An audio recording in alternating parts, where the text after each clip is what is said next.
Please madam, আপনি আমার সঙ্গে এরকমটা করবেন না। আমি আপনার অফিসে চাকরি করার সামান্য একজন কর্মচারী। আপনি আমার সঙ্গে এরকমটা করতে পারেন না। একদম চুপ, কোনো কথা বলবে না। যদি একটা কথা বলো তাহলে আমি তোমার নামে এমন বদনাম রটাবো এই অফিসে তো দূরে থাক, এই শহরে থাকাটাই তোমার জন্য দুঃসাধ্য হয়ে যাবে। ম্যাডাম, আপনি কেন আমার সঙ্গে এরকম করছেন? আমি আপনার কি এমন ক্ষতি করেছি? তুই আমার যে ক্ষতি করেছিস সেটা তোর কল্পনার বাইরে। তুই আমার মনটা চুরি করে নিয়েছিস। আমি তোর থেকে নিজেকে কোনোভাবে ধরে রাখতে পারছি না। এটা আমি তোকে যতবারই বুঝিয়ে বলার চেষ্টা করেছি, তুই আমার কথা না শুনেই আমাকে অ্যাভয়েড করে গেছিস। তো আমি কি করব ম্যাডাম, সেটা আপনি নিজেই বলে দেন। কোথায় আপনি আর কোথায় আমি? আপনি আমার অফিসের বস, আর আমি আপনার অফিসে চাকরি করা সামান্য একজন কর্মচারী। আপনার দিকে হাত বাড়ানোটা আমার কাছে আকাশের চাঁদ ছুঁয়ে দেখার মতোই দুঃস্বপ্ন। সে তোর যা ইচ্ছা তুই তাই করতে পারিস, তাতে আমার কিছু যায় আসে না, কিন্তু তোকে আমার চাই চাই। এই বলে নেহা আবারও আকাশের ঠোঁটে নিজের ঠোঁট ডুবিয়ে দিল আর ইচ্ছে মতো কিস করতে থাকলো। নিজেকে আকাশের কাছে উজাড় করে দিতে শুরু করলো। আর এদিকে আকাশ নেহাকে বাধা দিয়েও কোনোভাবে আটকিয়ে রাখতে পারছে না। সে যেন একদম ক্ষুধার্ত হায়নার ন্যায় আকাশকে ছিঁড়ে ছিঁড়ে খাচ্ছে। আকাশের তো এরকম মনে হচ্ছে সে একটা মেয়ে আর নেহা একটা ছেলে, তাকে জোরপূর্বক ধর্ষণ করছে। কিন্তু নেহার সেদিকে কোনো খেয়াল নেই। সে তার মজা করেই আকাশকে আদর করে চলেছে। এভাবে চলে গেল প্রায় ঘন্টা খানেক সময়। আকাশ নেহাকে অনেক বাধা দিলেও নেহা সেই বাধা না মেনে আকাশের কাছ থেকে সে নিজের ভালোবাসা নিজে নিজেই আদায় করে নিল। প্রায় 2 ঘন্টা পর নেহা আকাশকে ছেড়ে দেয়। আকাশ বিছানার চাদরটা শরীর দিয়ে কোনো রকমে বসে আছে আর কান্না করছে। নেহা ততক্ষণে বিছানা থেকে উঠে ওয়াশরুমে চলে গেল। প্রায় 1 ঘন্টা শাওয়ার নেওয়ার পর বেডরুমে ফিরে আসে। নেহা বেডরুমে ফিরে এসে দেখতে পায় আকাশ তখনও বিছানার উপরে বসে আছে আর চুপচাপ কোনো কথা বলছে না, কান্না বন্ধ হয়ে গেছে। নেহা তখন আকাশকে বলতে থাকে, কি ব্যাপার, কি হয়েছে তোমার? তুমি এখানে এভাবে চুপ করে এখনো বসে আছো কেন? ফ্রেশ হবে না? ম্যাডাম, আপনি এটা আমার সঙ্গে কেন করলেন? এর জন্য আমি নিজেকে কোনোদিনও ক্ষমা করতে পারবো না। আপনার এখানে আসাটাই আমার ভুল হয়েছে। দেখো আকাশ, এখন এসব বাজে কথা বন্ধ করো। দেখো আকাশ, এখন এসব বাজে কথা বলা বন্ধ করো। আমার এসব আর ভালো লাগছে না। ভালোবাসি তোমায়, কেন আমার ভালোবাসার মূল্য দিলে না? তাহলে তো আর আজ তোমার সঙ্গে জোর করে আমাকে এসব করতে হতো না। এই বলে নেহা রুম থেকে বের হয়ে ব্যালকনিতে চলে যায় আর নিজের চুল শুকাতে থাকে। শীতের সকালের মিষ্টি রোদ ভালোই লাগছিল। অপরদিকে আকাশ বিছানা থেকে নেমে ওয়াশরুমে চলে যায় ফ্রেশ হওয়ার জন্য। আজ ছিল শুক্রবার, অফিস বন্ধ, কিন্তু অফিসের একটা দরকারি ফাইলে সাইন করানোর জন্য আকাশকে নেহার বাসায় আসতে হয়। নেহা আকাশের অফিসের বসের মেয়ে, অফিসের ভবিষ্যৎ এমডি। এমডি স্যার একটা কাজে দেশের বাইরে গেছেন আর জরুরি একটা ফাইলে সাইন প্রয়োজন। তাই এমডি স্যার ফোন করে আকাশকে বলে নেহাকে দিয়ে সাইন করিয়ে নিতে। সেই জন্যই আজ সকাল 8টার দিকে আকাশ এসেছিল নেহার কাছে ফাইল সাইন করাতে। নেহাদের বাড়িতে কেউ ছিল না, একা একাই ছিল বাড়িতে। সেই সুযোগটাকেই নেহা কাজে লাগায়, কারণ নেহা অনেকদিন ধরেই আকাশকে পছন্দ করত। আজ থেকে 2 বছর আগে আকাশ তখন নেহাদের কোম্পানিতে প্রথম চাকরি নেয়। তখনই নেহা কোনো একটা কারণে তার বাবার অফিসে যায় আর সেখানে সে আকাশকে দেখে। প্রথম দেখাতেই সে আকাশকে ভালোবেসে ফেলে। কিন্তু আকাশ ছিল নিম্ন মধ্যবিত্ত ফ্যামিলি থেকে উঠে আসা সাধারণ এক ছেলে। সে প্রেম ভালোবাসার মতো জিনিসগুলোকেই সবসময় অ্যাভয়েড করে চলেছে। প্রেম ভালোবাসা কখনোই সেভাবে তার জীবনে আসেনি না, যদিও স্কুল, কলেজ আর ভার্সিটির লাইফে 95% মেয়েদের ক্রাশ। কিন্তু তারপরেও সে বরাবরই নিজের চরিত্রকে হেফাজত করে গেছে। তার সব সময় একটাই উদ্দেশ্য ছিল, ভালোভাবে পড়াশোনা করতে হবে আর বাবা মায়ের মুখ উজ্জ্বল করতে হবে। পড়াশোনা শেষ করার পর সে সরকারি চাকরির আশায় বসে থাকেনি। অনেক জায়গায় চাকরির ইন্টারভিউ দেওয়ার পরও যখন চাকরি হয়নি, তখন সে নেহাদের কোম্পানিতে চাকরির জন্য আবেদন করে আর 2 দিন পরে কোম্পানি থেকে তাকে ডাকা হয়। তাই সে চাকরির ইন্টারভিউ দিতে আসে। আসসালামু আলাইকুম স্যার, আমি আকাশে ইসলাম। আপনাদের কোম্পানিতে ম্যানেজিং ডিপার্টমেন্টে নাকি একজন লোক নিয়োগ দেওয়া হবে, সেটা আমি পত্রিকাতে দেখলাম, আর তাই ওই পোস্টের জন্য আমি আবেদন করতে চাই। হ্যাঁ অবশ্যই আবেদন তুমি করতেই পারো, কিন্তু তার আগে আমি তোমার সার্টিফিকেটগুলো একবার চেক করে দেখে নিতে চাই। হ্যাঁ, তার অবশ্যই কেন নয়। আমি আপনার অফিসে চাকরি করব, তাই আপনার প্রয়োজন আমার বিষয়ে সব কিছু জানা এবং আমার ব্যাপারে খোঁজ খবর নেওয়া। এই কথা বলে আকাশ এমডি স্যারের দিকে তার সার্টিফিকেটগুলো এগিয়ে দেয়। এমডি স্যার দরকারি সার্টিফিকেটগুলো দেখে তিনি দেখতে পান আকাশ ছোটবেলা থেকেই খুব ভালো স্টুডেন্ট, এমনকি এ পর্যন্ত সকল পরীক্ষায় জিপিএ 5 পেয়ে পাশ করেছে। তাই এমডি স্যার তাকে বলে সে এই পোস্টের জন্য পারফেক্ট, তাই কে চাকরিতে জয়েন হতে বলে পরের দিন থেকেই। খবরটা শুনে আকাশ তো অনেক খুশি হয়। সে মনে মনে আল্লাহকে অনেক ধন্যবাদ দিতে থাকে এভাবে এত সহজে একটা চাকরি পাইয়ে দেওয়ার জন্য। আরও সবচাইতে বেশি খুশি হওয়ার কারণ ছিল আকাশ যেই মাসে কোম্পানিতে জয়েন করে ওই মাস থেকে তার বেতন ছিল 35,000 টাকা, যেটা তার জন্য চাওয়ার চাইতে অনেকটাই বেশি ছিল। তাই সে অফিসের সমস্ত কাজ খুব মনোযোগ সহকারেই করত এবং খুব ভালোবেসে নিজের মনে করে করত। আর সেজন্য এসে কয়েকদিনের মধ্যেই এমডি স্যারের খুব বিশ্বাসযোগ্য এবং কাছের একজন মানুষ হয়ে ওঠে। এই তো সেদিন নেহা কিছু টাকার প্রয়োজনে অফিসে যায়। আব্বু, আমার ক্রেডিট কার্ডের লিমিট শেষ হয়ে গেছে, আমার কিছু টাকা লাগবে। আমার এক বন্ধুর আজ জন্মদিন, তাকে সারপ্রাইজ পার্টি দিতে চাই। সেটার জন্য আবার তোমাকে এখানে আসতে হয় নাকি? আচ্ছা ঠিক আছে, তুমি ম্যানেজারের কাছে যাও, আমি ওনাকে ফোন দিয়ে বলে দিচ্ছি। এই বলে নেহার আব্বু আকাশকে ফোন দেয় এবং নেহার কথা বলে আর বলে তাকে 10 লাখ টাকা দিয়ে দিতে। এদিকে নেহা আকাশের কেবিনে আসে। আকাশ তখন টাকাটাই রেডি করছিল। নেহা কেবিনের দরজার সামনে দাঁড়িয়ে ভিতরে যাওয়ার জন্য পারমিশন চায়। Excuse me mister, may I come in? Yes, ভেতরে আসুন। নেহা তখন কেবিনের ভিতরে আছে আর আকাশ তখন তাকে বসতে বলে। এদিকে নেহা আকাশকে দেখে হা করে তার দিকে তাকিয়ে থাকে, যেন সে এই প্রথমবার কোনো পুরুষ মানুষকে এতটা সুন্দর দেখছে। ছেলে মানুষ এতটা সুন্দর হতে পারে এটা তার কল্পনার বাইরে ছিল। তার যেন এমন মনে হচ্ছে যে আল্লাহ তাকে পুরোটা নিজের হাতে বানিয়ে দিয়েছে।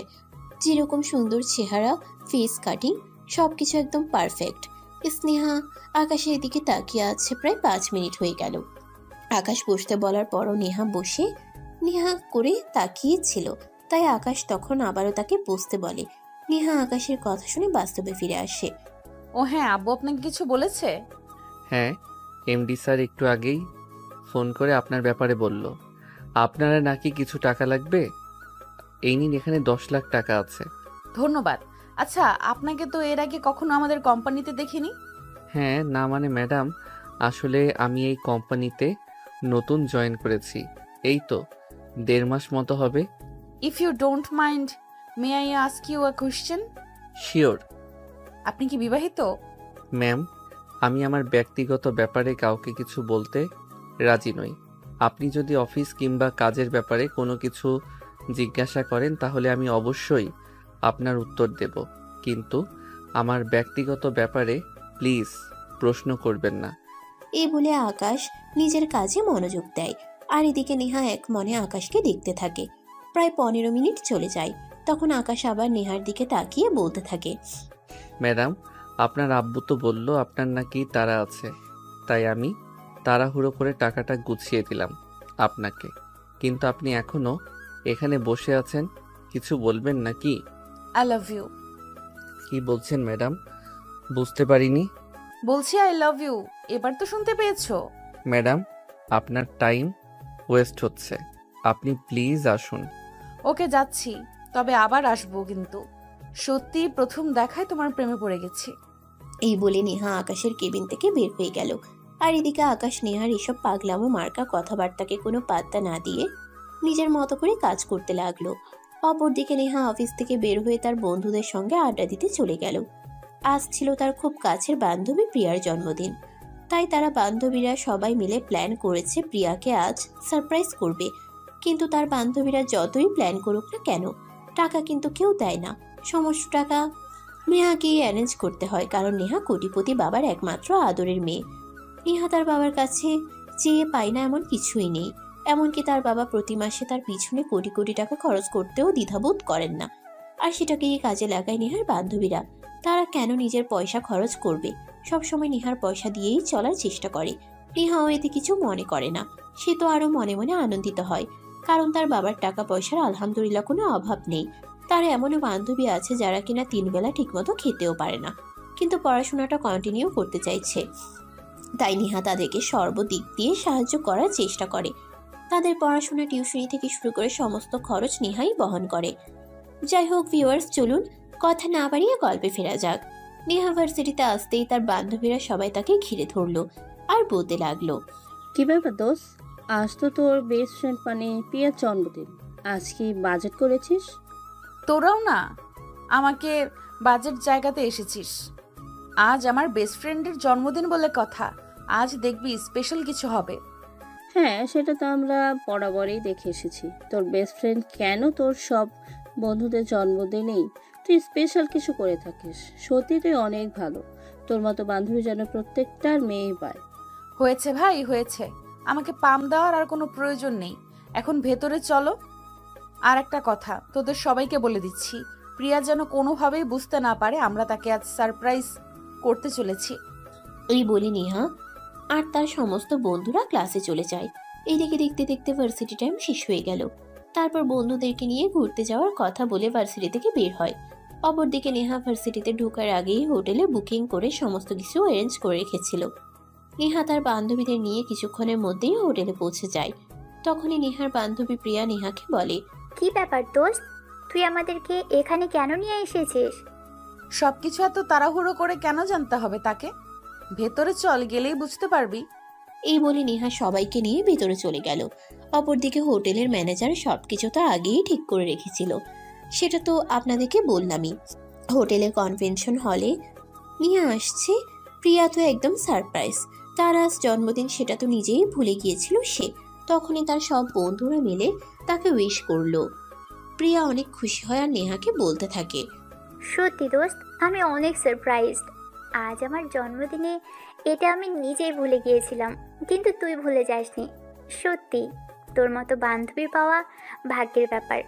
আমরা ভাগ্য করে তোকে আমাদের বন্ধু হিসেবে পেয়েছি। ধুর বাল, সব সময় এমন করিস কেন? তুই আমার বেস্ট ফ্রেন্ড, তোর জন্য আমি এইটুকু করতেই পারি। আচ্ছা চল, এখন কেক কাটবি। এই বলে সবাই মিলে কেক কাটতে চলে যায়। কেক কাটা শেষ হলে সবাই মিলে অনেক আনন্দ উল্লাস করে। আর তারপর রাত 10টার দিকে সবাই নিজেদের বাসায় চলে যায়।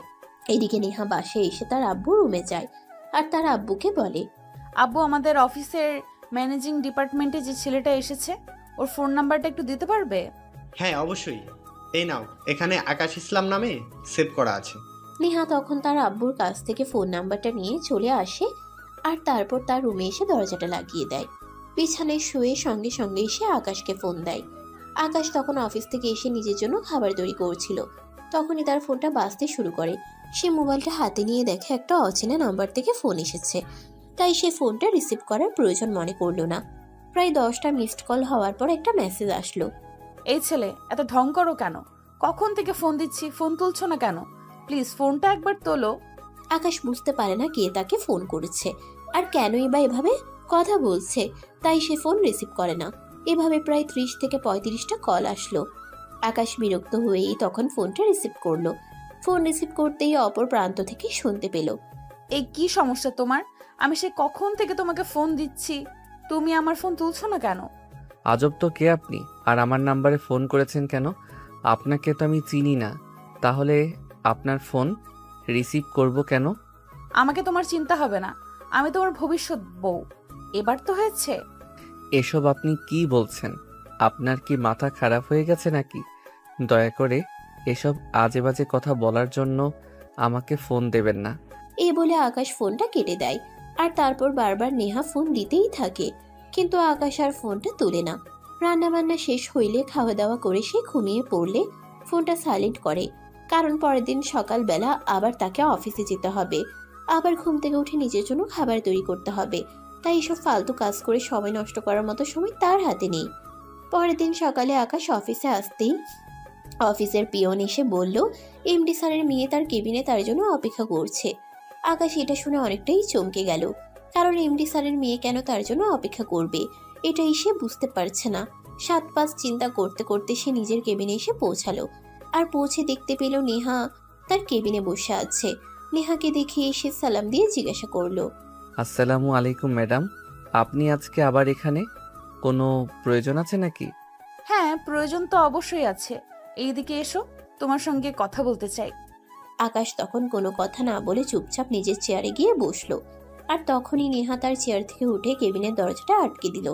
এটা দেখে আকাশ অনেকটাই ভয় পেয়ে গেল আর ভীতু কণ্ঠে নেহাকে বলতে লাগলো, আরে ম্যাডাম, আপনি এটা কি করলেন? আপনি দরজা কেন বন্ধ করলেন? তোমার সঙ্গে কিছু পার্সোনাল কথা বলতে চাই, তাই দরজাটা বন্ধ করেছি।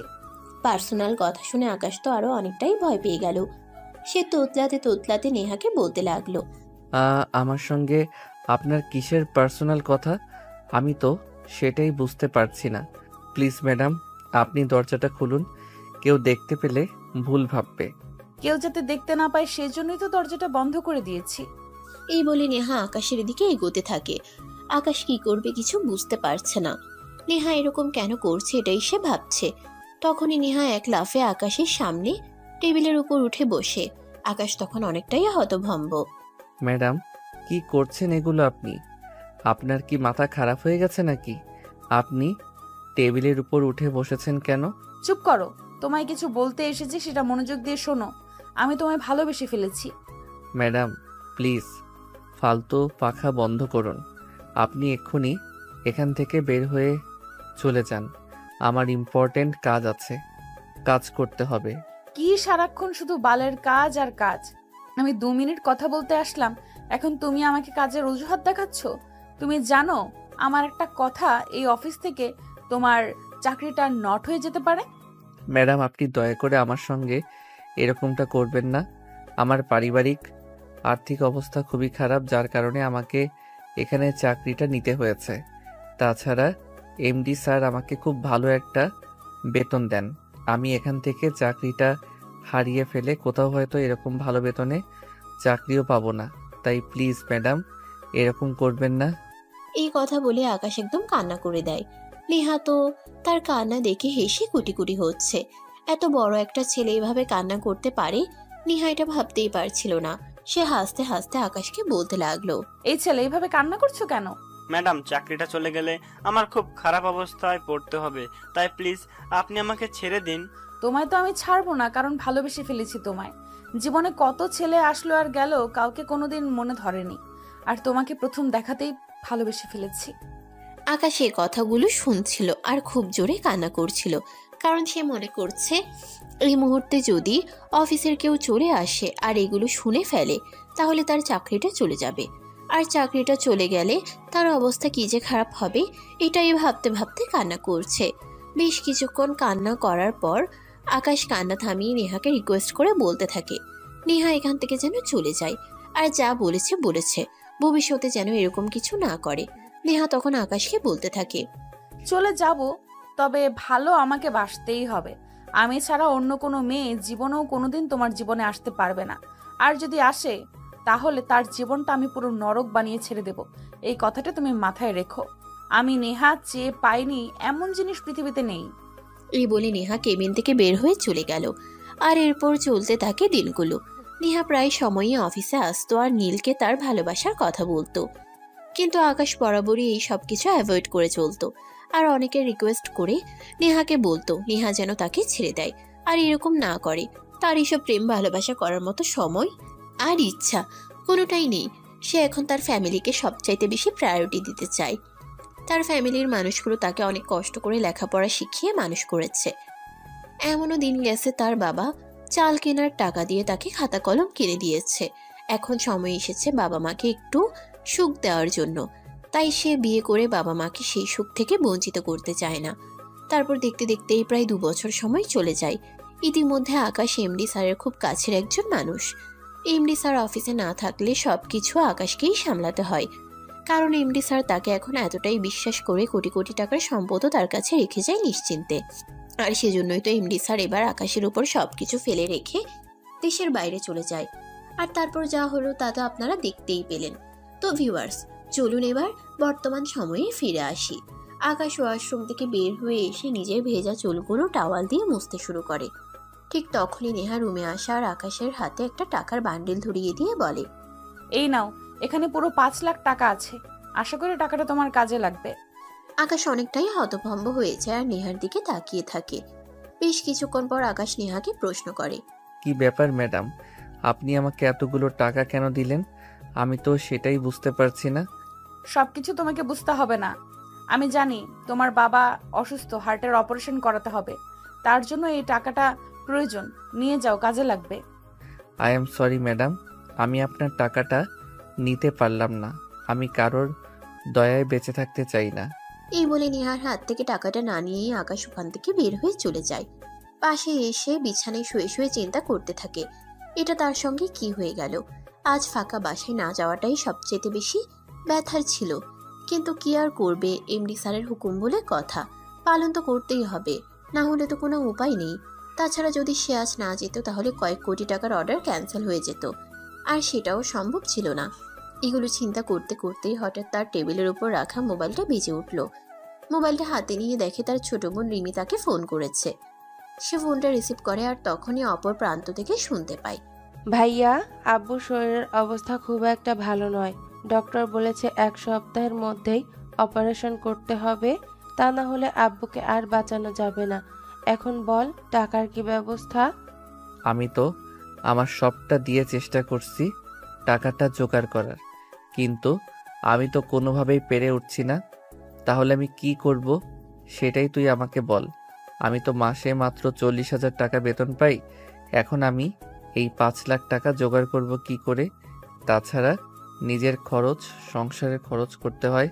তারপর মাসে মাত্র 20,000 টাকা রাখতে পারি। তাই বলে কি আমরা আব্বুকে বাঁচাতে পারবো না? এই বলে আকাশের ছোট বোন রিমি কান্না করতে থাকে। এদিকে আকাশ কোনো কিছু ভেবে পাচ্ছে না, তাই ফোনটা কেটে দেয়। সে কি করে এই 5 লাখ টাকা জোগাড় করবে, তার মাথা কোনো কাজ করছে না। অপরদিকে নেহা সেদিনই খোঁজ নিয়ে আকাশের গ্রামের বাড়িতে চলে যায় আর আকাশের আম্মুর সঙ্গে দেখা করে, আর তারপর সবকিছু খুলে বলে। সবকিছু শুনে আকাশের আম্মু নেহাকে বলে, কিন্তু মা, তুমি এত কোটিপতির বাবার একমাত্র আদরের রাজকন্যা, তুমি কেন আমার পুত্রবধূ হতে চাইবে? আর কেনই বা আমাদেরকে এতগুলো টাকা দিয়ে সাহায্য করবে? দেখুন আন্টি, আমি আপনার ছেলেকে পছন্দ করি আর ভালোবাসি। আমি তাকে আমার জীবনসঙ্গী বানাতে চাই। আর যদি তার সঙ্গে আমার বিয়েটা হয়েই যায়, তাহলে তো এই সংসারের অংশীদার আমিও হব, আর আকাশের আব্বু আমার শ্বশুরমশাই হবেন। তাই ওনার চিকিৎসার খরচ দেওয়াটা আমার কর্তব্য। কিন্তু আপু, তারপরেও ভাইয়া যদি এসব কিছু জানতে পারে তাহলে আমাদেরকে খুব বকাবকি করবে, কারণ ভাইয়া কখনো কারো দয়া নিয়ে বেঁচে থাকতে চায় না। রিমি আরো বলতে থাকে, তার ভাইয়া যখন নেহাকে পছন্দই করে না, তাহলে বিয়েটা হবে কিভাবে? তখন নেহা রিমি আর তার আম্মুকে উদ্দেশ্য করে বলে, আকাশ যেন কোনোভাবেই এসব কিছু এখন জানতে না পারে। আকাশের আব্বুর অপারেশন হয়ে গেলে আকাশের আব্বু যখন সুস্থ হবে তখন আকাশকে সবকিছু জানালেই হবে। কিন্তু যতক্ষণ পর্যন্ত অপারেশন না হচ্ছে ততক্ষণ পর্যন্ত, আকাশের আব্বু অসুস্থ না হচ্ছে ততক্ষণ পর্যন্ত আকাশ যেন কোনোভাবেই কোনো কিছু করতে না পারে। এমনকি নেহার আকাশের আম্মুকে এটাও বলে যে শহরে তার পরিচিত ডাক্তার আছে, তাকে নিয়ে এসে আকাশের আব্বুর অপারেশন করাবে। সবকিছু শুনে আকাশের আম্মু আর ছোট বোন রাজি হয়ে যায়, কারণ তাদের কাছে এই মুহূর্তে আকাশের আব্বুর বেঁচে থাকাটাই সবচেয়ে বেশি জরুরি। তাই তারা 7-5 চিন্তা না করে নেহার কথাই রাজি হয়ে গেল। সেদিন রাতে নেহা এখানেই রইল, আর পরের দিন সকালবেলা আকাশের আব্বু আর তার আম্মুকে নিয়ে ঢাকার উদ্দেশ্যে রওনা দেয়। সেখানে এসে পৌঁছাতে দুপুর 2টো বেজে যায়, আর তারপর তাদেরকে নিয়ে তার পরিচিত ডাক্তারের কাছে চলে যায়। আসসালামু আলাইকুম আঙ্কেল, কেমন আছেন আপনি? ওয়ালাইকুম আসসালাম। এই তো আল্লাহর রহমতে ভালো আছি। তা তুমি হঠাৎ কি মনে করে? এই তো আঙ্কেল, ভালোই আছি। তবে আপনার কাছে একটা দরকারে এসেছি। ওনারা আমার ফ্যামিলিগত আত্মীয় হন। ওনার হার্টের অপারেশন করাতে হবে, হার্টে ব্লক হয়েছে। খরচপাতি যা লাগে সব আমি দেব, কিন্তু ওনার অপারেশনটা সাকসেসফুল হওয়া চাই। ওকে মামুনি, তুমি চিন্তা করো না। তুমি যখন বলেছ ওনারা তোমার ফ্যামিলির কথা আত্মীয় হয়, তাহলে আমার সর্বদা দিয়ে চেষ্টা করবো খুব ভালো ট্রিটমেন্ট করার। এরপর হসপিটালে সমস্ত ফর্মালিটিস ফিল আপ করে টাকা পয়সা যা লাগে সব দিয়ে নেহা আকাশের আম্মুর কাছ থেকে বিদায় নিয়ে বাসায় চলে আসে। অপরদিকে আকাশ অফিসের কাজ করছে আর চিন্তায় বিভোর, কিভাবে তার আব্বুর অপারেশন করাবে, এত টাকা সে কিভাবে ম্যানেজ করবে। তবে কি নেহার প্রপোজালটা মেনে নেওয়াই বেস্ট ছিল? পরক্ষণেই আবার চিন্তা করতে থাকে, এগুলো একদম ঠিক নয়। সে কেন পরের পয়সার প্রতি লোভ জাগাবে? কেন সে অন্যের পয়সা দিয়ে তার বাবার ট্রিটমেন্ট করাবে? তখনই হঠাৎ নেহার আব্বু আকাশকে ফোন দেয়। কি অবস্থা আকাশ, কেমন আছো তুমি? আর অফিসের কাজকর্ম কেমন চলছে? এই তো স্যার, আলহামদুলিল্লাহ, আল্লাহর রহমতে ভালোই আছি। আর সব কিছু ঠিকঠাক চলছে। আপনি দেশে ফিরছেন কবে স্যার? এই তো আমি 2-3 দিনের মধ্যেই ফিরে আসব। এরপর তারা অফিসিয়াল ব্যাপারে বেশ কিছুক্ষণ কথা বলে ফোন কেটে দেয়। অফিস শেষ করে বাসায় ফিরে আসে আর রাতে সে তার বোনকে ফোন দেয় তার বাবার খবর জানার জন্য। তখন তার বোন জানায় তার বাবার অবস্থা আগের মতোই আছে, কিন্তু তার বাবাকে যে অপারেশন করার জন্য ঢাকায় নিয়ে আসা হয়েছে এটা তারা জানায় না। এরপর দেখতে দেখতে আরো 2 দিন কেটে গেল। আকাশের আব্বুর অপারেশন তো অলরেডি হয়ে গেছে, তিনি এখন মোটামুটি সুস্থ আছেন। তাই নেহা আকাশের আব্বু আর তার ফ্যামিলির সঙ্গে দেখা করার জন্য হসপিটালে গেছে। আসসালামু আলাইকুম আন্টি। আঙ্কেল এখন কি অবস্থা? ওয়ালাইকুম আসসালাম। এই তো মা, আলহামদুলিল্লাহ অনেকটাই ভালো। তোমাকে যে কি বলে কৃতজ্ঞতা জানাবো সেটাই ভেবে পাচ্ছি না। সত্যি আমার ছেলে যেখানে তোমাকে পছন্দ করে না সেখানে তুমি আমাদের ফ্যামিলির জন্য এত কিছু করছো। সত্যি মা, তুমি মানুষ না, ফেরেশতা। এই বলে আকাশের হাত ধরে কান্নাকাটি করতে থাকে আর কৃতজ্ঞতা প্রকাশ করতে থাকে। এটা দেখে নেহা ওনাকে জড়িয়ে ধরে বলতে থাকে উনি যেন এইভাবে কান্নাকাটি না করে, আর এটা তার কর্তব্য।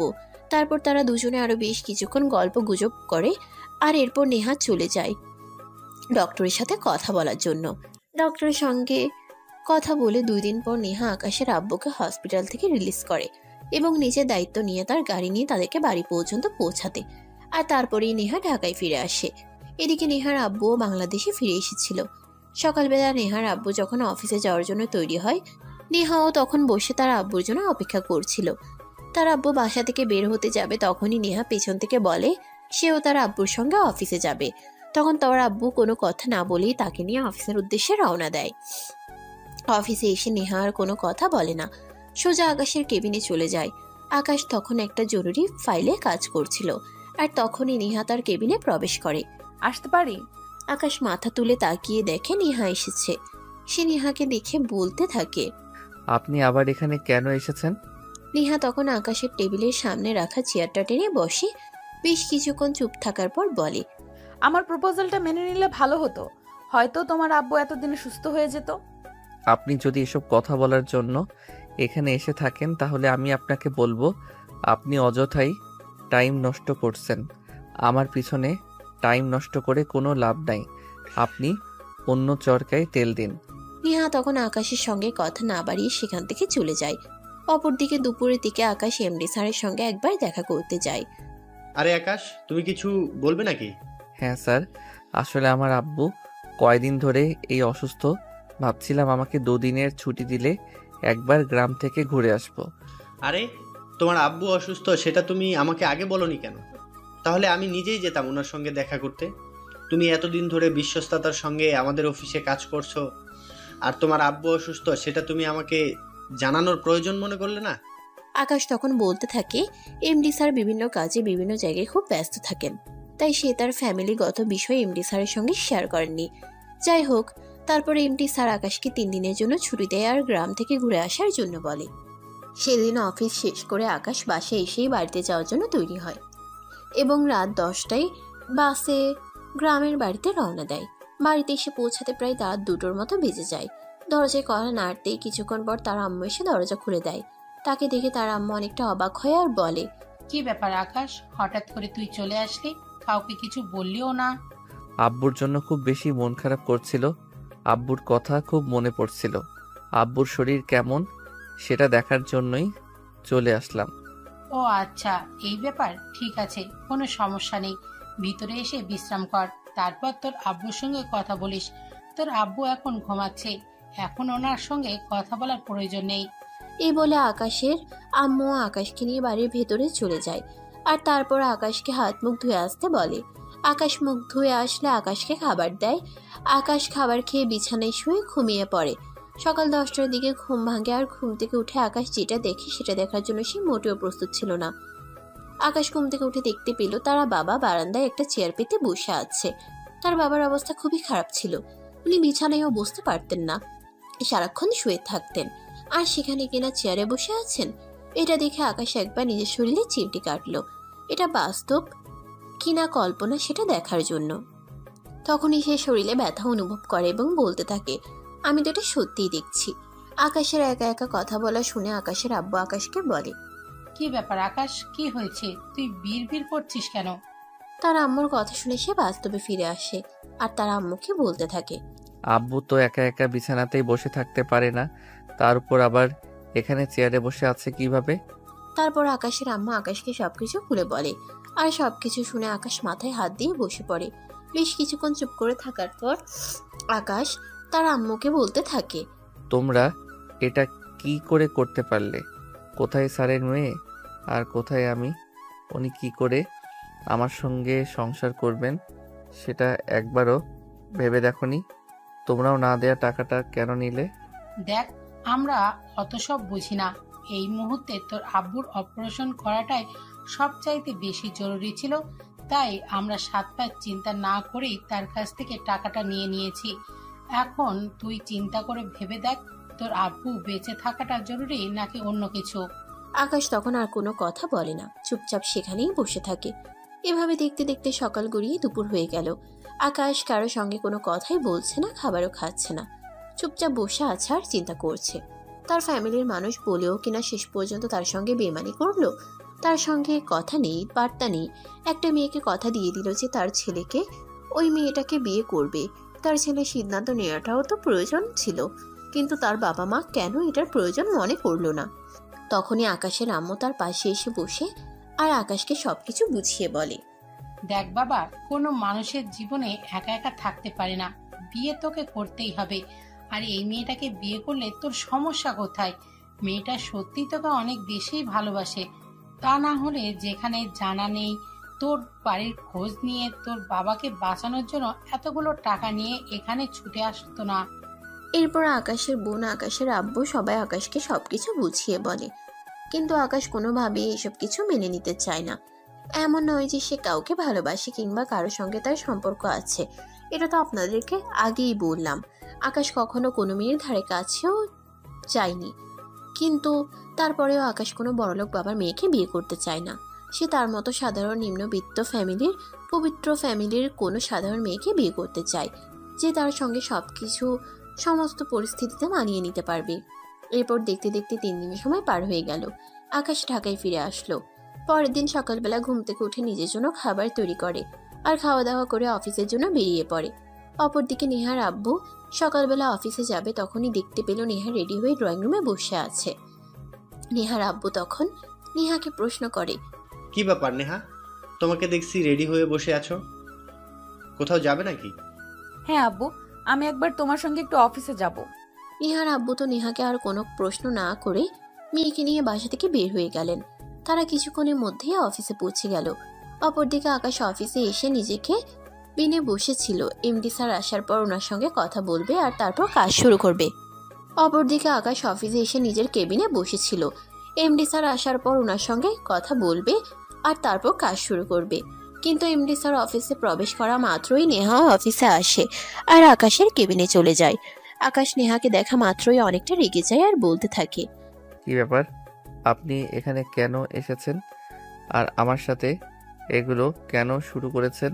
আমি কি আপনাকে একবারও বলেছিলাম আপনার টাকার প্রয়োজন আমার? কেন আপনি শুধু শুধু আমার ফ্যামিলিকে এই বিষয়গুলোতে জড়ালেন?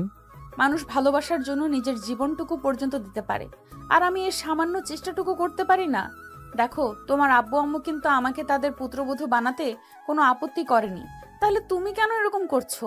ভালোবাসি তো তোমায়, আমি অনেক বেশি ভালোবাসি। প্লিজ তুমি আমায় মেনে নাও না।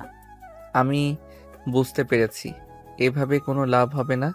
আমি আজকেই এফবি স্যারের সঙ্গে আপনার ব্যাপারে সব কিছু বলবো, তারপর ছাড়া যেটা ভালো মনে হয় স্যার সেটাই করবে। সেটা করলে তো আরো বেশি ভালো হয়। তবে যাই বলো না কেন, সেদিন কিন্তু তুমি আমাকে অনেক মজা দিয়েছো। এই বলে নেহা হিহি করে হাসতে থাকে আর এদিকে আকাশ রাগে গজগজ করতে থাকে। তখনই নেহা চেয়ার থেকে উঠে আকাশের কাছে চলে আসে আর পিছন থেকে আকাশের গলা জড়িয়ে ধরে বলতে থাকে, তুমি সব দিক থেকে পারফেক্ট, আমার কিন্তু তোমাকেই চাই। তুমি যদি আমার না হও বৎস, তাহলে আমি তোমাকে অন্য কারোর হতে দেব না। এই বলে নেহা আকাশের গালে আলতো করে একটা ভালোবাসার পরশ শিখে দিয়ে আকাশকে আর কোনো কথা বলার সুযোগ না দিয়ে সেখান থেকে বের হয়ে চলে আসে। আর তারপর তার আব্বুর কাছ থেকে বিদায় নিয়ে সোজা ভার্সিটিতে চলে আসে। ভার্সিটিতে আসতেই তার বন্ধুরা তাকে ঘিরে ধরে আর বলতে থাকে, কি ব্যাপার দোস্ত, তোকে ইদানিং কেমন যেন উদাসী উদাসী মনে হয়। তুই আর আগের মতো নেই, তোর কি কিছু হয়েছে নাকি? আরে বাবা, আমার তো মনে হয় নেহা কারো প্রেমে পড়েছে, কারণ আমি মাঝে মধ্যেই দেখি নেহা একা একা হাসে, আবার একটা কিছু ভাবে। দেখ, এরকম বলিস না। আমার মনে হয় নেহা যদি কখনো প্রেমে পড়তো তাহলে সেটা আমরা বুঝতে পারতাম। তাছাড়া ভার্সিটিতে পড়াশোনা করলে এখন তো প্রেম করতেই পারে, তবে ভার্সিটিতে প্রেম করলে সেটা আমরা নিশ্চয়ই জানতে পারতাম। হ্যাঁ, এটাও তো একদম ঠিক কথাই বলেছিস। আমি তো এই কথাটা কখনো ভেবে দেখিনি। লেখা যদি ভার্সিটিতেই প্রেম করছো, তাহলে তো আমরা এটা দেখলেই পেতাম আর বুঝতেও পারতাম। তবে কি নেহা বাইরের কোনো ছেলের সঙ্গে প্রেম করছে নাকি? এভাবেই নেহার বান্ধবীরা নিজেদের মধ্যে কথা কাটাকাটি করতে থাকে, কিন্তু নেহা সেসবের ধারে কাছেও নেই। নেহা তো মনে অন্য চিন্তা নিয়ে ঘুরছে, কি করে সে আকাশকে নিজের ফাঁদে ফেলবে, কিংবা যে কোনো পরিস্থিতিতে তাকে বিয়ে করার জন্য রাজি করাবে। কারণ নেহাকে মনোজার করে ভালোবেসে ফেলেছে, তাকে ছাড়া একটা মুহূর্তও কল্পনা করতে পারে না। আর অপরদিকে আকাশ নেহাকে একদম পাত্তা দেয় না। তখনই প্রিয়া আবারও নেহাকে বলে ওঠে, কি ব্যাপার দোস্ত, কিছু তো একটা বল। অন্য কেউ না জানলেও আমি তো তোর বেস্ট ফ্রেন্ড, সেই হিসেবে আমি তো তোর ব্যাপারে সব কিছুই জানতে পারি। বল না, কি হয়েছে তোর? সত্যি রে, আমি একজনকে ভালোবেসে ফেলেছি, কিন্তু সেই মানুষটা আমায় একটুও ভালোবাসে না।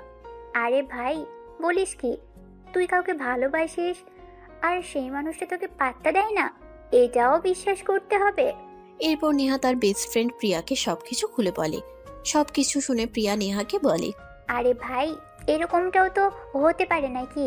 তোর মতো মেয়েকে কোনো ছেলে অ্যাভয়েড করে থাকতে পারে? ঠিক আছে, কোনো ব্যাপার না, আমি ট্রাই করে দেখছি। কারণ আমার মনে হয় ছেলেটা অন্য কাউকে ভালোবাসে। যদি অন্য কাউকে ভালো না বাসতো, তাহলে তোর মতো মেয়েকে অ্যাভয়েড করার কারণটা কি? তোকে পেলে তো রাজকন্যা আর রাজদূত দুটো একসঙ্গে পেয়ে যাবে। এই বলে প্রিয়া, নেহা আর তিশা তিনজনে একসঙ্গে বসে প্ল্যান করতে থাকে কিভাবে আকাশকে নেহার সঙ্গে সম্পর্কে যেতে রাজি করানো যায়। এভাবেই চলতে থাকে তাদের আড্ডার মুহূর্ত। অপরদিকে নেহা চলে আসার পর আকাশ এমডি স্যারের সঙ্গে দেখা করতে যায়। এমডি স্যার কখন ফোনে কারোর সঙ্গে কথা বলছিলেন, তাই আকাশ দরজার বাইরে দাঁড়িয়ে অপেক্ষা করতে থাকে। এমডি স্যারের ফোনে কথা বলা শেষ হলেই এমডি স্যারের চোখ বুজে তাকিয়ে দেখেন আকাশ কেবিনের সামনে দাঁড়িয়ে আছে। তখন উনি আকাশকে ডাক দিয়ে ভিতরে আসতে বলেন। কি ব্যাপার আকাশ, কি করছো তুমি? আমার কেবিনের বাইরে দাঁড়িয়ে আছো কেন? স্যার, আপনার সঙ্গে একটু দরকারি কথা বলার আছে, কিন্তু আপনি তো ফোনে কারোর সঙ্গে কথা বলছেন না, তাই ওয়েট করছিলাম। এমডি স্যার তখন আকাশকে ধমক দিয়ে বলে, আকাশ এমডি স্যারের কেবিনে আসবে, তাহলে কেন তাকে কৈফিয়ত নিতে হবে। এই বলে তিনি আকাশকে ভিতরে এসে বসতে বলেন। আর তারপর জিজ্ঞেস করেন, কি হয়েছে আকাশ, কোনো ব্যাপারে কথা বলতে চাই? তখনই আকাশ বলতে শুরু করে নেহার ব্যাপারে। দেখুন স্যার, আমার মনে হয় আপনার মেয়ের মেন্টালি কিছু প্রবলেম আছে। আপনি কিছু মনে করবেন না। আপনার মেয়ের কর্মকাণ্ড দেখে আমি এগুলো বলতে বাধ্য হলাম।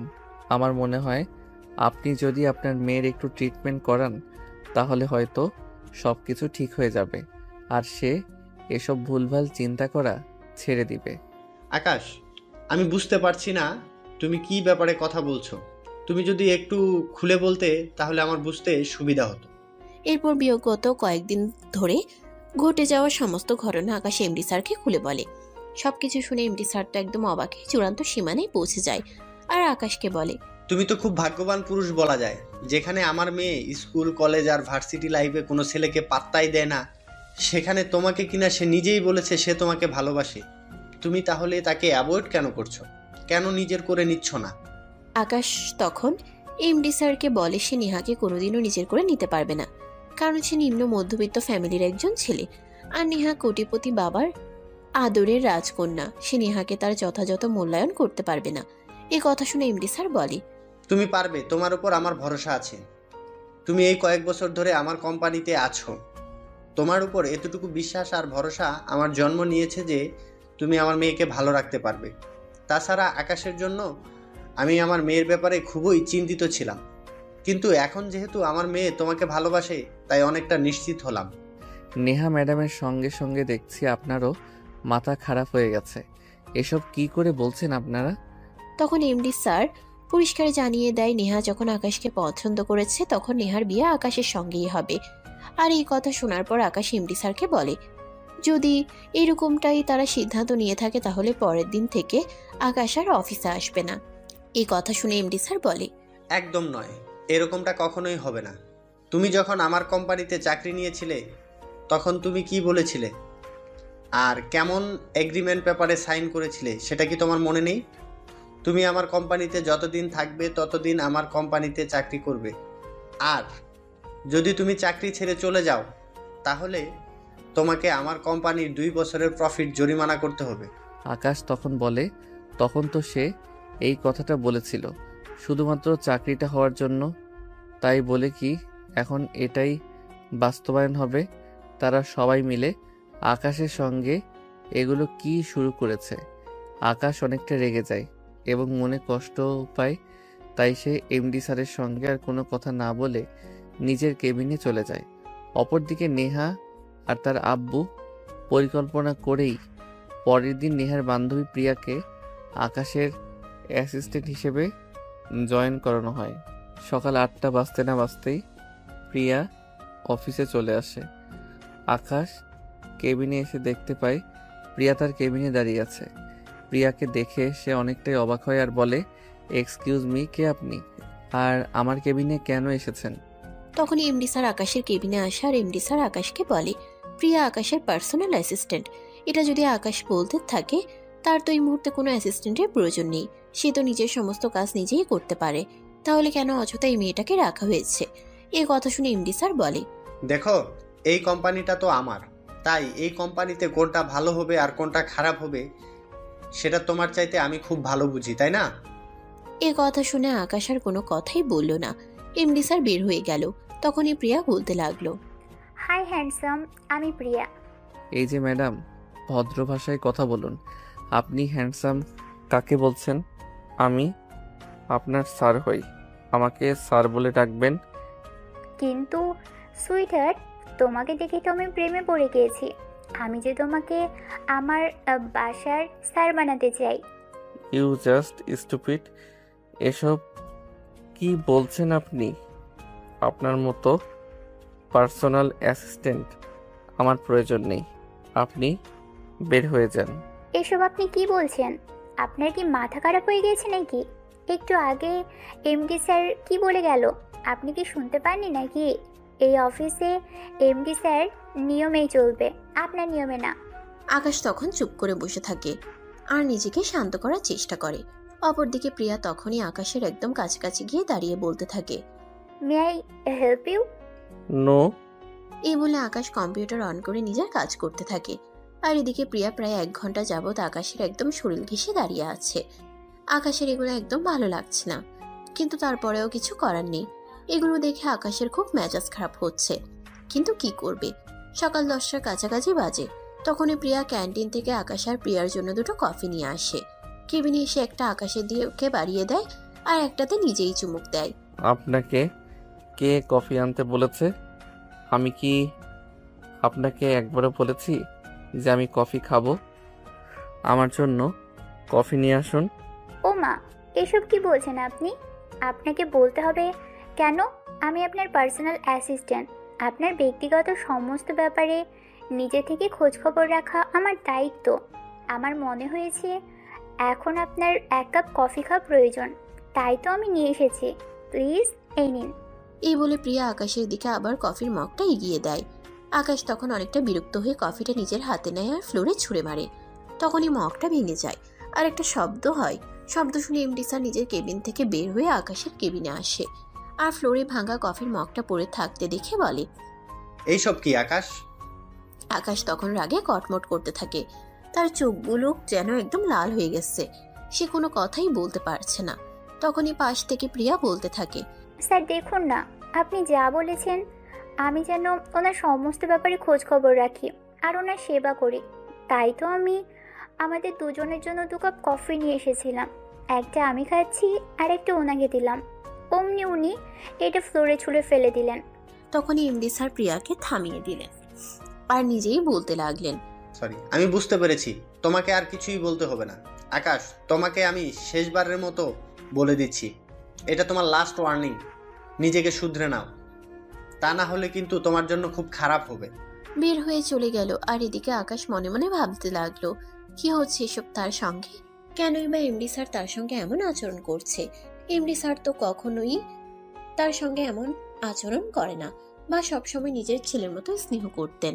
আর কোনো কাজ বুঝতে না পারলে তাকে তিনি এটা একবারের জায়গায় 10 বার বুঝিয়ে দিতেন। কিন্তু হঠাৎ কি করে এমন হলো? তখনই আকাশের মনে পড়লো নেহার কথা। তবে কি এমডি স্যার নিজের মেয়ের জন্য এসব কিছু করছেন? করলে করুক, তাতে কিছু যায় আসে না। কিন্তু যেই মেয়ে কিনা বিয়ের আগে অন্য একটা ছেলেকে নিজের রুমে ডেকে নিয়ে এসব কর্মকাণ্ড করতে পারে, তাকে আর যাই হোক বিয়ে তো করা যায় না। এইসব ভাবতে ভাবতে অফিসের কাজ শেষ করতে থাকে।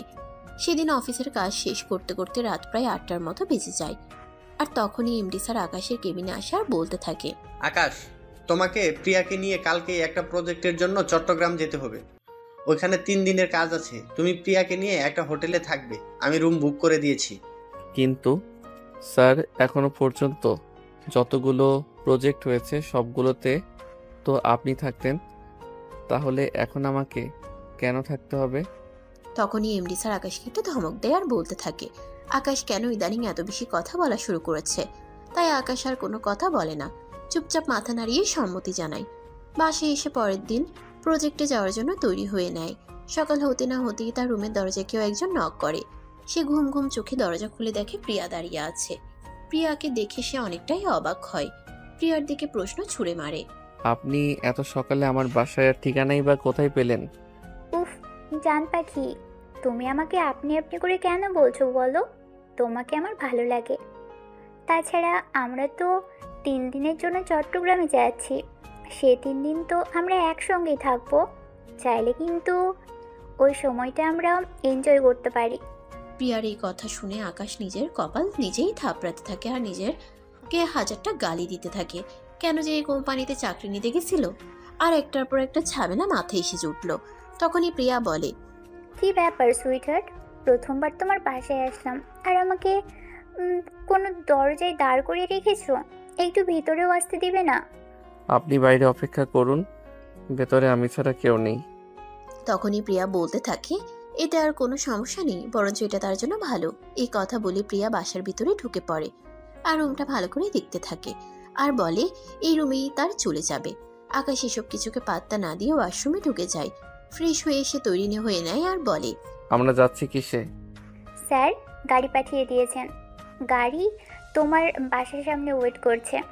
আকাশ তখন কোনো কথা না বলেই বাসা থেকে বের হয়ে যায় আর দেখতে পায় গাড়ি দাঁড়িয়ে রয়েছে, কিন্তু কোনো ড্রাইভার নেই।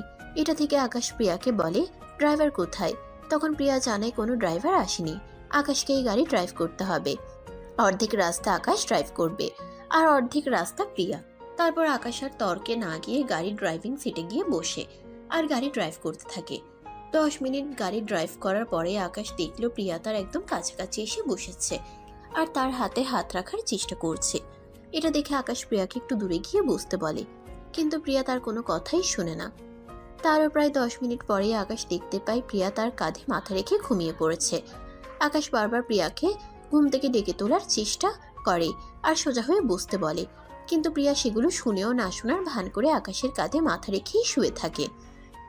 আকাশ তখন অনেকটা বিরক্ত নিয়েই গাড়ি চালাতে থাকে। অপরদিকে নেহার আব্বু নেহাকে বলে, তোমার কি মনে হচ্ছে প্রিয়া আকাশকে তোমার কাছে ফিরিয়ে দেবে নাকি নিজেই দখল করে নেবে? না আব্বু, প্রিয়া কখনোই এরকমটা করবে না। সে আমার খুব ভালো বন্ধু, আমাকে সহযোগিতা করতে না পারলেও কোনো ক্ষতি করবে না। আমার বন্ধুদের প্রতি আমার এইটুকু বিশ্বাস আছে। এই বলে নেহা অপেক্ষার প্রহর গুনতে থাকে আর অপেক্ষা করতে থাকে কখন প্রিয়া তাকে ফোন দিয়ে কোনো খবরাখবর জানাবে। এদিকে প্রায় বিকেল হয়ে গেল। চট্টগ্রামে এসে পৌঁছাতে প্রিয়ার ততক্ষণে ঘুম ভেঙে গেছে। ঘুম থেকে উঠেই প্রিয়া আকাশকে বলতে লাগে, এই আমরা কোন পর্যন্ত এসেছি? কাছাকাছি চলে এসেছি, আর 10-15 মিনিট লাগবে। আপনি আমাকে তুমি তুমি করে কেন বলছেন?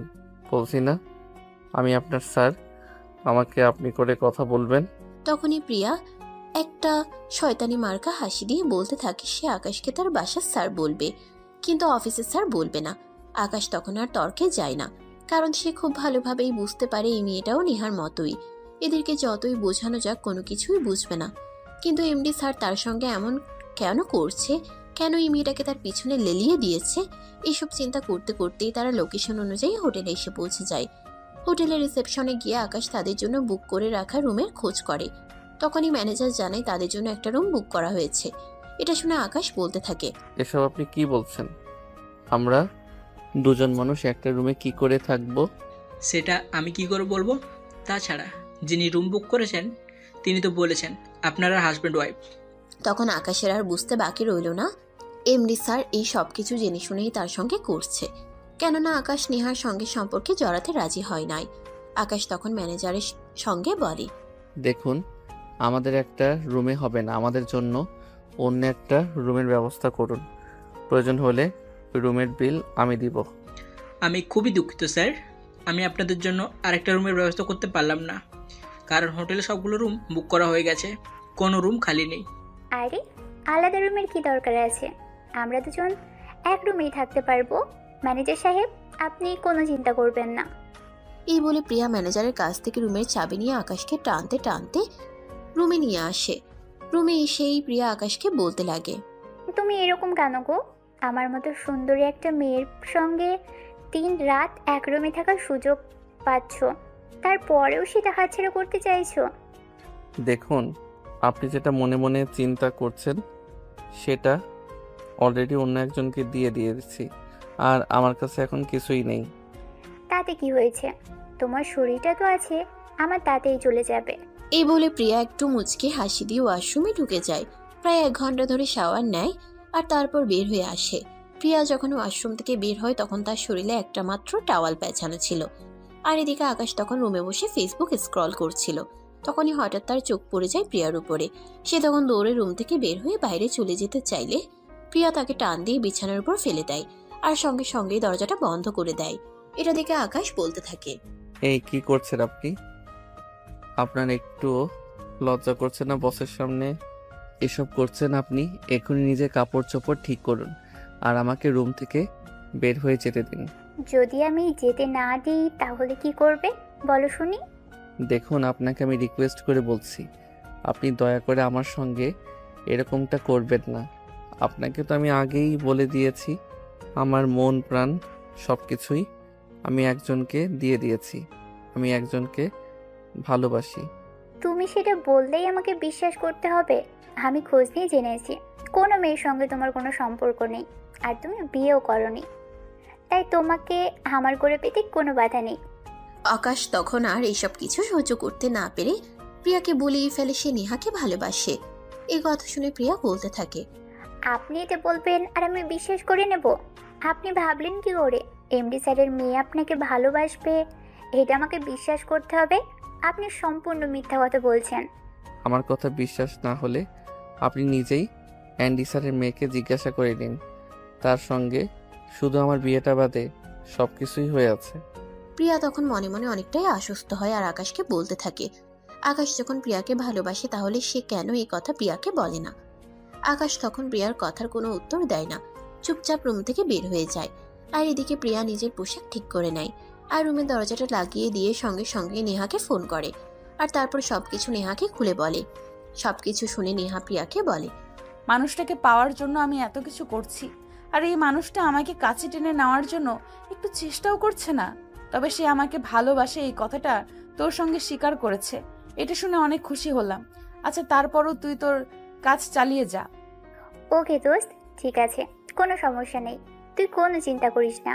তুই আমার বেস্ট ফ্রেন্ড, তোর জন্য আমি সব কিছুই করতে পারি। অতঃপর দুজনে কথা বলা শেষ করে আর এদিকে প্রিয়া বিছানায় শুয়ে ঘুমিয়ে পড়ে। অনেকটা পথে জার্নি করে এসেছে, তাই তার শরীর খুব ক্লান্ত লাগছে। তাছাড়া এমনিতেও প্রিয়া অনেক ঘুম পাগল। একটা মেয়ে এসে যখনই সময় পায় তখনই ঘুমায়। এদিকে দেখতে দেখতে রাত 10টা বেজে যায়। আকাশ হোটেলে ফিরে আসে না, তাই প্রিয়া আকাশকে ফোন করতে থাকে। প্রায় 10-12টা কল দেওয়ার পর আকাশ প্রিয়ার কল রিসিভ করে, কল রিসিভ করতেই প্রিয়া আকাশকে বলতে থাকে, কি ব্যাপার? তোমাকে আমি সে কখন থেকে ফোন করছি, তুমি আমার ফোন তুলছো না কেন? ঘুমিয়ে পড়েছিলাম তাই কল ধরতে পারিনি। আর আপনাকে না বলেছি আপনি আমাকে তুমি করে বলবেন না, আপনি করে বলবেন। সেসব কথা পরে হবে। আপনি ঘুমিয়ে পড়েছেন মানে? কোথায় ঘুমিয়ে পড়েছেন? আমি অন্য একটা হোটেলের রুম বুক করেছি আর ওখানেই আছি। আপনার সঙ্গে এক রুমে থাকা আমার পক্ষে পসিবল নয়, কারণ আমি একটা যুবক ছেলে আর আপনি একটা যুবতী মেয়ে, তাই আপনার সঙ্গে এক রুমে আমি থাকতে পারবো না। এই বলে আকাশ ফোনটা কেটে দেয়। আর পরের দিন সকালে যথাসময়ে প্রিয়ার সঙ্গে দেখা করতে আসে, আর তারপরেও প্রিয়াকে নিয়ে প্রজেক্টের কাজে চলে যায়। এরপর 3 দিন ঠিক এভাবেই কেটেছিল। প্রিয়া আর আকাশ আলাদা আলাদা হোটেল রুমে থাকতো। চট্টগ্রামের প্রজেক্ট শেষ হওয়ার পর আকাশ আর প্রিয়া দুজনেই ঢাকায় ফিরে আসে। দুজনে গাড়িতে করে চট্টগ্রাম থেকে ঢাকায় আসছে। তখনই প্রিয়া আকাশকে বলে, আকাশ, তুমি তোমার পরীক্ষায় পাশ করেছ। আমি তোমাকে ভালোবাসতে কিংবা তোমাকে বিয়ে করতে আসিনি। আমি তোমাকে ছোট্ট একটা পরীক্ষা করতে এসেছিলাম। প্রিয়ার এমন কথায় আকাশ অনেকটাই অবাক হয় আর প্রিয়াকে বলতে থাকে, মানে আমি আপনার কথার কোনো কিছুই বুঝতে পারলাম না।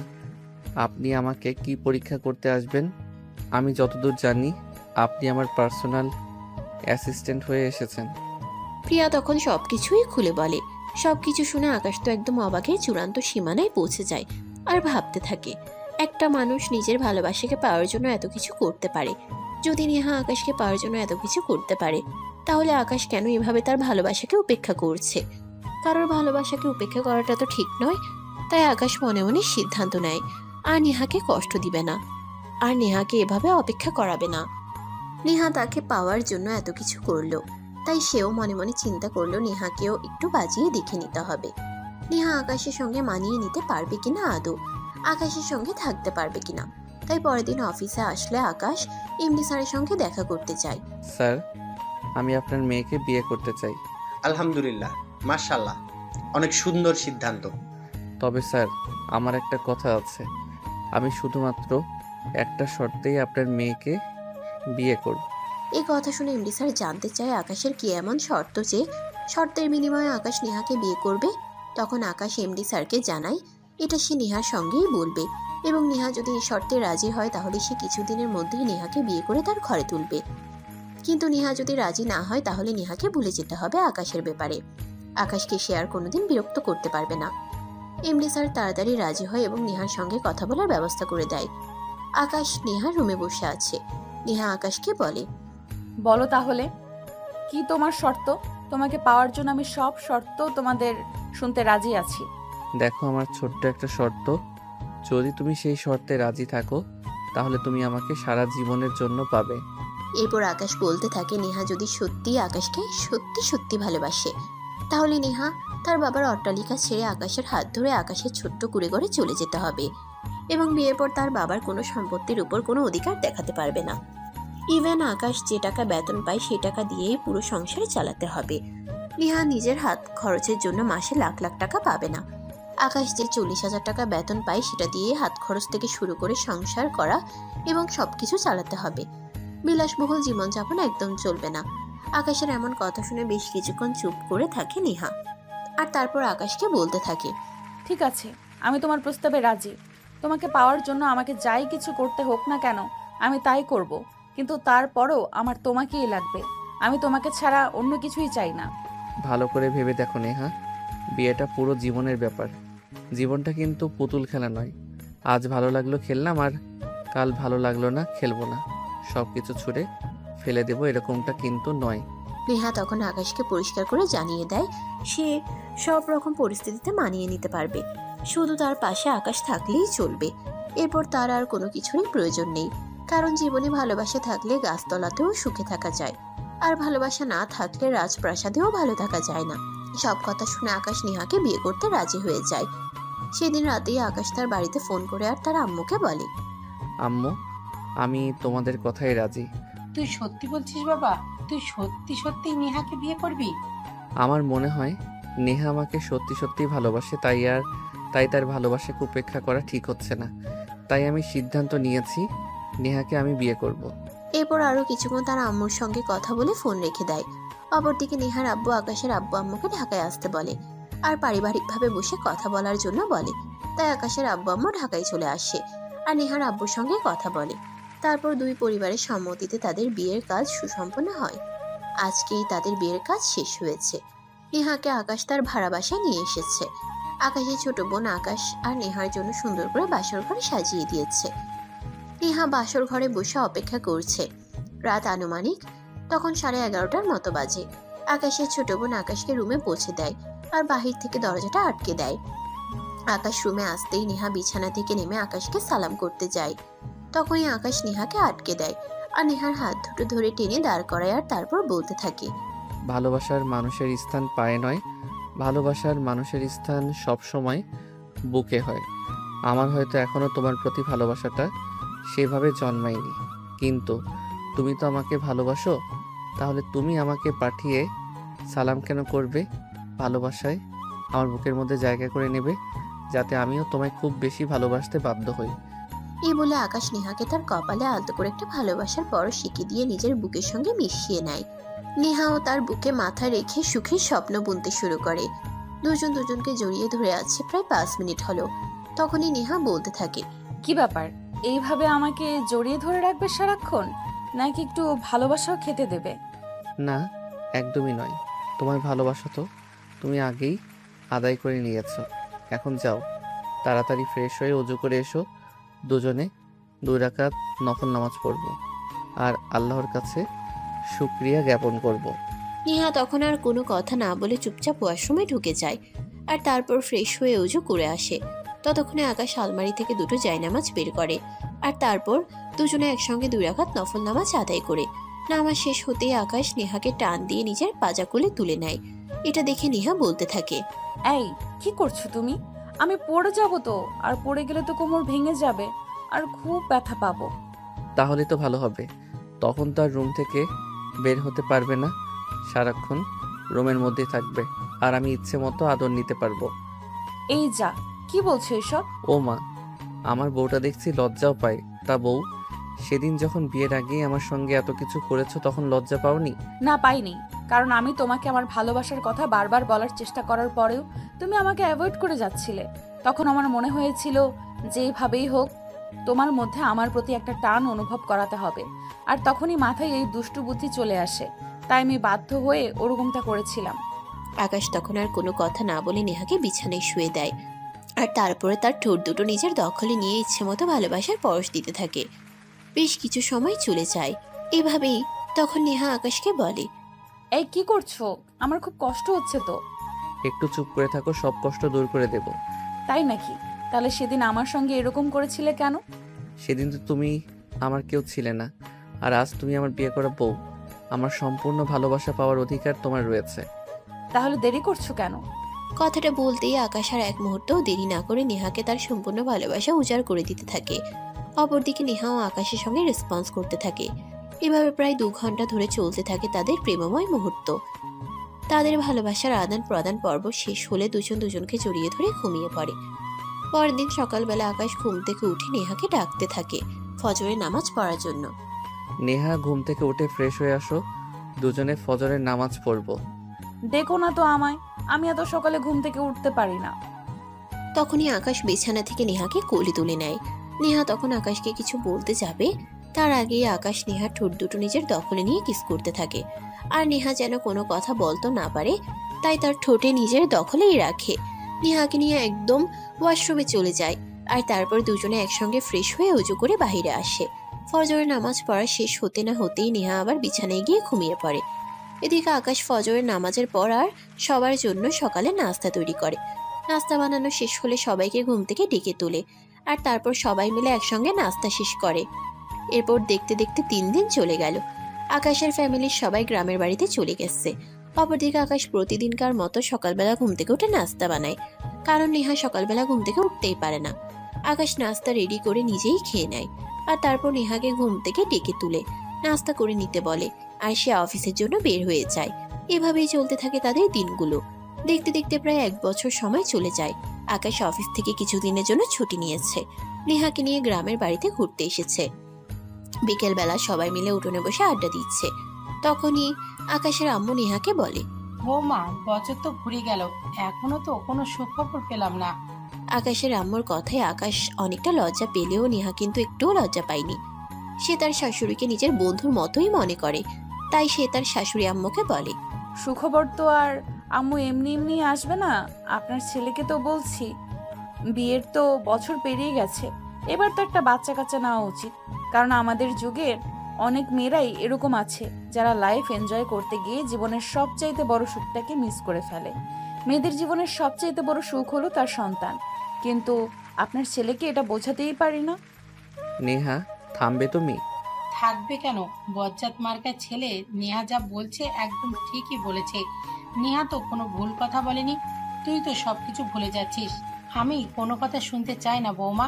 আগামী 1 বছরের মধ্যেই আমি যদি নাতি নাতনির মুখ দেখতে না পাই, তাহলে আমি ভুলে যাব আমার কোনো ছেলে সন্তান আছে।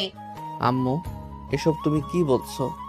আমার একটা ছোট বোন আছে, সে এখনো পড়াশোনা শেষ করেনি। সে পড়াশোনা শেষ করবে, তাকে বিয়ে শাদী দিব, তারপর না হয় এসব কিছু নিয়ে চিন্তা করা যাবে। একদম না, আমি কোনো কথা শুনতে চাই না। 1 বছরের মধ্যে যদি নাতি নাতনির মুখ দেখতে না পাই, তাহলে কিন্তু তোর খবর আছে, এটা আমি তোকে বলে দিলাম। নেহাও তখন তার শাশুড়ি আম্মুর সঙ্গে সাই জানায়। এরপর তারা সেখানে আরো 15 দিন থাকে। ঘোরাঘুরি শেষ হলে তারপর তারা ঢাকায় ফিরে আসে। সেদিন সন্ধ্যাবেলা আকাশ অফিস থেকে ফিরে এসেছে। নেহা ড্রয়িং রুমে বসে টিভি দেখছিল। আকাশ ফিরে এসে এটা দেখে নেহা আকাশ আর তার জন্য চা বানাতে চায়। চা বানানোর প্রায় শেষের পথে তখনই হঠাৎ নেহার মাথাটা চক্কর দিয়ে ওঠে। চায়ের কাপ হাতে নিয়ে ফ্লোরে ছিটকে পড়ে যায়। তখনই নেহার হাতের কাপটা ভেঙে যায়। আকাশ সেই শব্দ শুনে দৌড়ে কিচেন রুমে যায়। সেখানে পৌঁছে দেখতে পেল নেহারও এই অবস্থা। তখন সে তাড়াহুড়ো করে নেহাকে রুমে নিয়ে আসে আর ডাক্তারকে ফোন করে। ডাক্তার নেহাকে চেক আপ করার পর বলে, কংগ্রাচুলেশন মিস্টার আকাশ, মিষ্টি খাওয়ান, আপনি বাবা হতে চলেছেন। কি বলছেন আপনি? আমি একদম ঠিক কথা বলেছি, আপনার স্ত্রী মা হতে চলেছে।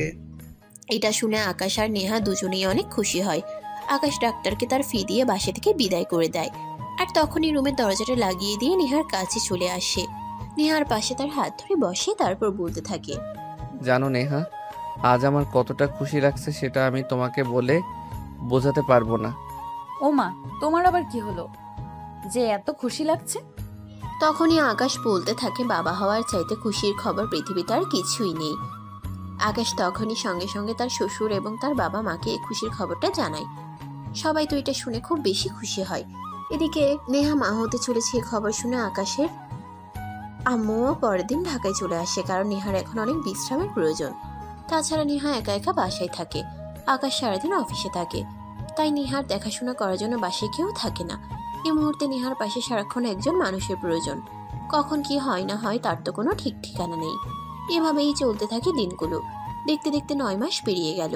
এদিকে নেহার শরীরের অবস্থা খুব একটা ভালো নয়, তাই আকাশ তার আম্মুর পাশাপাশি বাসায় একজন নার্স রেখেছে নেহাকে সার্বক্ষণিক দেখাশোনা করার জন্য।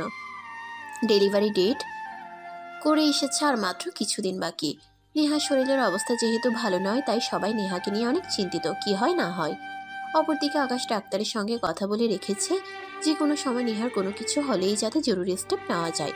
সেদিন আকাশ অফিসের কাজ করছিল, তখনই হঠাৎ তার বাসা থেকে একটা ফোন পায়। অবস্থা খুব একটা ভালো নয়, তার প্রচণ্ড মাথা ব্যথা হচ্ছে। আকাশ তখনই নেহাকে তাড়াতাড়ি করে হসপিটালে নেওয়ার কথা বলে আর সে অফিস থেকে বের হয়ে হসপিটালে চলে যায়। হসপিটালে নেওয়ার পর ডাক্তার কিছু টেস্ট করতে বলে। টেস্টের রিপোর্ট আসলে আকাশ সেগুলো ডাক্তারকে দেখায় আর তখনই ডাক্তার আকাশকে বলে, মিস্টার আকাশ, আপনাকে সরাসরি বলি, আপনার কাছে তো কোনো কিছু লুকিয়ে লাভ নেই। না, রুগীর অবস্থা খুবই একটা ভালো নয়। দুজনকে বাঁচাতে পারবো না, হয় মা বাঁচবেন না তো সন্তান। আপনি বলুন আপনার কোনটা লাগবে।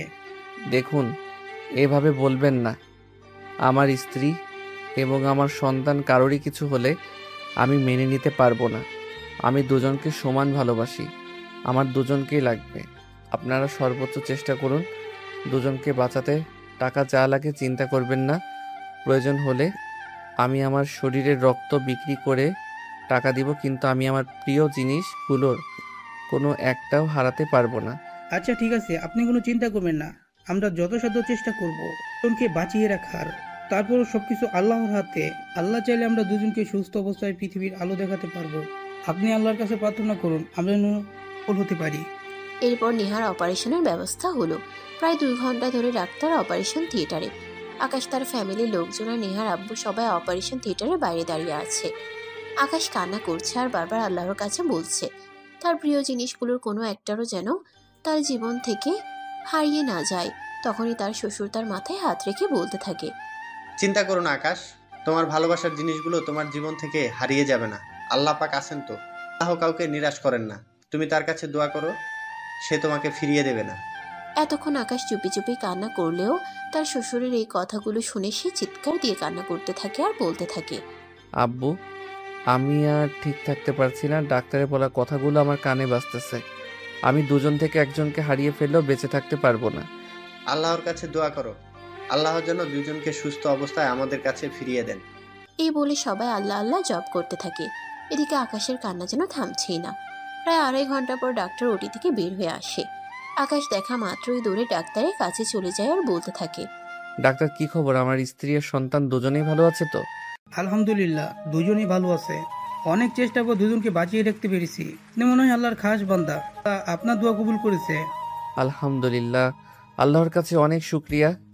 আল্লাহ, তোমাকে অনেক ধন্যবাদ। আমার জীবনের দুজন গুরুত্বপূর্ণ মানুষকে তুমি বাঁচিয়ে রেখেছো। এরপর ডাক্তারকে আকাশ বলে এই মুহূর্তে সে নিহার সঙ্গে দেখা করতে পারবে কিনা।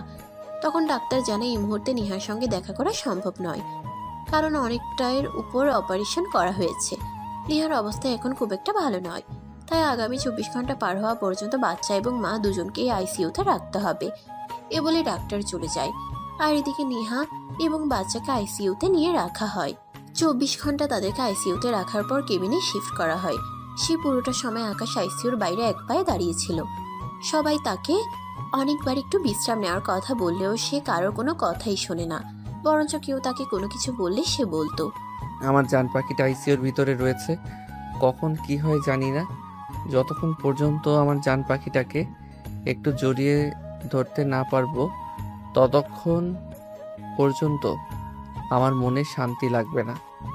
আমি কোনো কিছুই করতে পারবো না। এই বলে সেখানেই দাঁড়িয়ে থাকে। এদিকে পরের দিন নেহাকে কেবিনে শিফট করা মাত্রই আকাশ দৌড়ে নেহার কাছে চলে যায়। আকাশের এমন অবস্থা দেখে নেহা বলতে থাকে, কি ব্যাপার, তোমার এই অবস্থা কেন? আমার জানটা আইসিইউ এর ভিতরে, তাহলে আমি কেমনে থাকবো? এত ভালোবাসো আমায়, যদি আমার কিছু হয়ে যেত? কথাটি শেষ করার আগে আকাশ নেহার মুখ চেপে ধরে আর বলতে থাকে, তোকে একদম এসব কথা বলবে না। তোমার কিছু হয়ে গেলে আমি কাকে নিয়ে বেঁচে থাকবো? তুমি আমার জান, তুমি আমার কলিজা। তোমাকে হারিয়ে বেঁচে থাকা আমার পক্ষে সম্ভব নয়। তুমি বিহীন জীবন মৃত্যুর চেয়েও ভয়ানক। এই বলে আকাশ নেহার হাতটা ধরে নেহার হাতে চুমু খায়। তখনই নার্স নেহার বাবুকে নিয়ে আসে। আকাশ তার বাবুকে কোলে নেয়। তাদের একটা ফুটফুটে ছেলে সন্তানের জন্ম হয়েছে। আকাশ তার ছেলেকে কোলে নিয়ে আদর করতে থাকে। এটা দেখে নেহা অভিমানী স্বরে বলতে থাকে, তুমি তো এখন তোমার সমস্ত ভালোবাসা তোমার ছেলেকেই দিবে, তুমি তো আর এখন আমাকে ভালোই বাসবে না। নেহার এরকম অভিমানী কথা শুনে আকাশ বলতে থাকে, দূর পাগলি, তোমাকে কে বলেছে এই কথা? তোমরা দুজন আমার জীবনের দুটো অংশ। তবে আমার জান পাখিটাকে আমি একটু বেশি ভালোবাসি, কারণ আমার জান পাখিটা আমার জীবনে না আসলে এরকম একটা রাজপুত্র আমি পেতাম না। কি বলে আকাশ নেহাকে জড়িয়ে ধরে, তার কপালে আলতো করে একটা ভালোবাসার পরশ এঁকে দেয়।